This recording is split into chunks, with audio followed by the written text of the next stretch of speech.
Assalamualaikum warahmatullahi wabarakatuh. Selamat datang kembali di channel kami, di channel PKH Tarik Sidoarjo. Baik, sahabat-sahabat, di video kali ini kita akan membahas tentang bagaimana perkembangan bansos PKH khususnya dan bansos BPNT.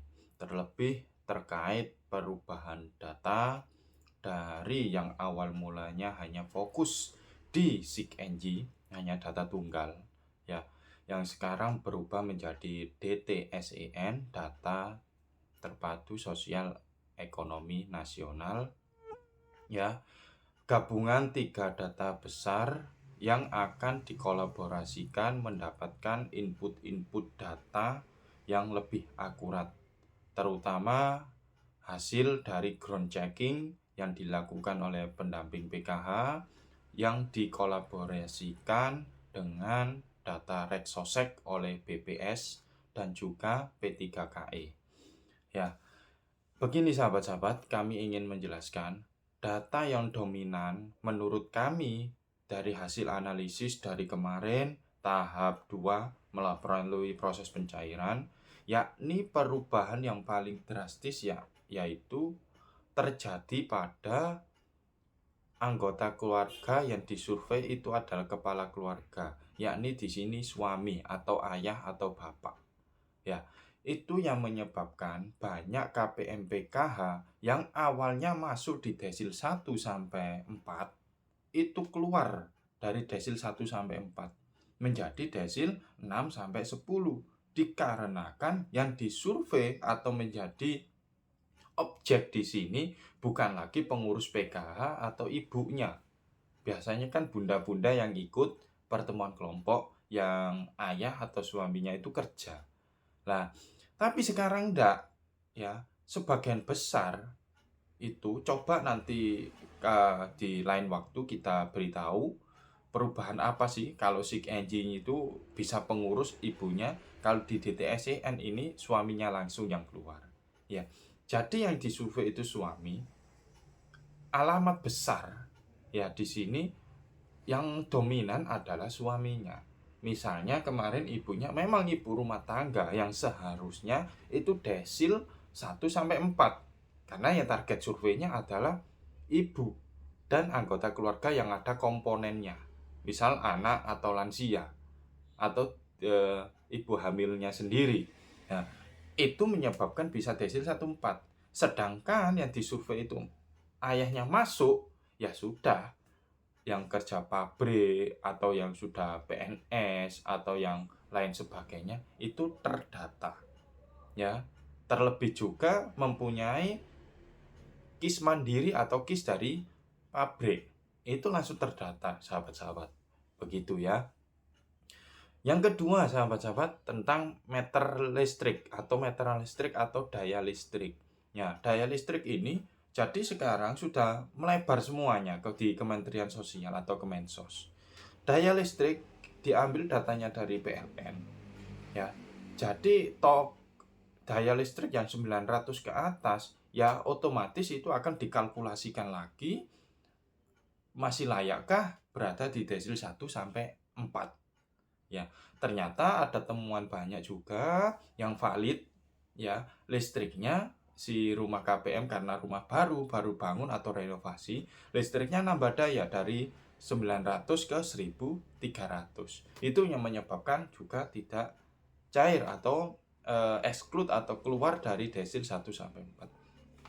Itu ya sahabat-sahabat sekilas info. Untuk hari ini kita akan membahas juga tentang bagaimana cara-caranya KPM-PKH bisa melaporkan apabila tidak sesuai dengan kenyataan yang ada. Bagaimana itu, sahabat-sahabat? Yang pertama, posisi sekarang kan belum cair nih, ya. Coba tanyakan ke pendampingnya, Pak, Mas, Mbak, Kak, ini saya masuk di desil berapa? Kalau desil 6 atau keluar ya dari desil 14 untuk kriteria mendapatkan PKH, ya segera lapor biar ditindaklanjuti. Bagaimana nanti caranya? Ya, kita yang pertama ya sahabat-sahabat, nanti direset hasil ground checkingnya oleh pendamping sosial melewati koordinator di tingkat kabupaten. Direset akan menjadikan survei ulang. Nah, di sana penyesuaian isian. Ya, itu cara yang pertama. Yang kedua, sanggah dicek bansos. Ya, jadi KPM semuanya bisa mengakses secara nasional bila hasil dari kemarin penyesuaian data DTSEN itu tidak sesuai. Bisa melakukan sanggah dengan melampirkan yang pertama tentu rumah sahabat-sahabat, ya, terus keadaan ekonomi. Itu yang menjadi poin penting di dalam sanggah bansos nanti atau di sapa bansos. Nah, yang kedua yang ketiga kami akan menjawab beberapa pertanyaan, 2 saja. Ini yang lewat BPNT ya. Gini sahabat-sahabat, untuk PKH dan lainnya itu sudah cair kemarin ya. Untuk PKH di pertengahan bulan Juni itu sudah disalurkan atau sudah proses cair semuanya. Dan melakukan penebalan pemerintah, penebalan sembako namanya, itu di awal bulan itu sudah cair. Nah, apabila tidak cair, yaitu tadi sahabat-sahabat kembali, berarti datanya Bapak Ibu semuanya itu masuk di desil 6 sampai 10. Gitu ya. Ini ada yang tanya dari Kak Karti 12F. Pak, kenapa bantuan PKH lewat pos sudah tanggal 17 kok belum cair ya? Yang KKS sudah cair. Nah, ini juga sahabat-sahabat juga tanya, Pak, banyak KKS yang gak cair, punya ibuku KKS lansia BPNT dan penebalan tidak cair. Cuma PKH-nya padahal periode sudah berubah, April dan Juni. Gini ya sahabat-sahabat, kita bahas yang satu kantor pos ya. Ini kebetulan belum buka di Sikenji. Tadi malam kami membuka di Sikenji untuk sampling di KPM yang murni pos. Tahun 2024 itu peralihan dari kantor pos KPM itu diangkat menjadi KPM PKH. Mohon maaf, KPM sembako kantor pos diangkat menjadi KPM PKH, ditambahilah bantuannya itu. Nah, statusnya sudah SI sahabat-sahabat. Artinya SI itu akan diburekolkan. Nomor rekening sudah keluar. Ya, rekening kebetulan di kabupaten kami adalah bekerja sama dengan Bank Himbara, Bank Nasional Indonesia atau BNI, itu sudah keluar rekeningnya. Ya, tinggal nunggu waktu entah itu kapan, yang jelas sudah keluar di status di Sikenji kami itu sudah keluar. Ya. Yang kedua, tinggal menunggu saja. Yang kedua, KKS yang BPNT atau sembako dan penebalan belum cair, tapi PKH-nya sudah cair. Nah, kasus seperti ini banyak di daerah kami juga. Ya, proses pencairan kemarin, carut-marut hebat sahabat-sahabat semuanya. Pendamping HP-nya yang awalnya hanya keluarga, teman, tiba-tiba nomor tidak dikenal masuk. Kami kira pinjol itu telepon terus. Padahal kami tidak pernah melakukan transaksi dengan pinjol. Nah, ternyata itu nomor KPM atau teman-teman PKH yang di desa dampingan kami.